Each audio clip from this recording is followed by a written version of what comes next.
హైదరాబాద్ అభివృద్ధిలో వేగం పెరిగింది. Hyderabad metropolitan development authority HMDA ఈ ఏడాది కాలంలో ఇచ్చిన నిర్మాణ అనుమతులు పొందిన ఆదాయమే ఇందుకు నిదర్శనం. గడిచిన 2 ఏళ్లతో పోల్చితే ఈ ఏడాది భారీగా నిర్మాణ అనుమతులకు దరఖాస్తులు పరిష్కారమయ్యాయి. అదేవిధంగా హెచ్ఎండిఏకి ఆదాయం కూడా బాగా పెరిగింది.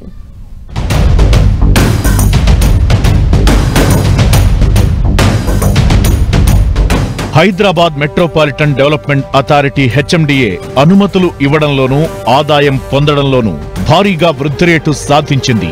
గడిచిన 2-3 ఏళ్లతో పోల్చితే ఈ ఏడాది 9 నెలల్లో భారీ వృద్ధి నమోదు చేసింది. ఈ 9 నెలల కాలంలో 88 లక్షల చదరపు మీటర్లకు పైగా నిర్మాణ ప్రాంతాలకు హెచ్ఎండిఏ అనుమతులిచ్చింది. గతేడాదితో పోల్చితే ఈ ఏడాది అనుమతుల జారీ 137% పెరిగింది. వచ్చిన అప్లికేషన్లలో 6,000కు పైగా పరిష్కారమయ్యాయి. అనుమతుల కోసం వచ్చే అప్లికేషన్లు 2024తో పోల్చితే ఈ ఏడాది 18% పెరిగింది.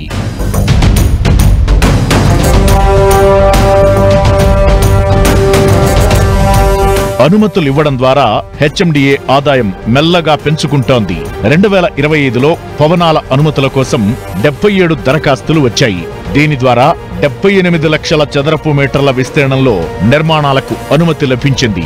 ఇలా మొత్తంగా కేవలం 514 కోట్ల రూపాయల ఆదాయం వచ్చింది. ఈ ఏడాది అనుమతులు ఇవ్వడం ద్వారా ఇప్పటి వరకు 1225 కోట్ల రూపాయల ఆదాయాన్ని పొందింది. ఇది గతేడాదితో పోల్చితే 245% ఎక్కువ.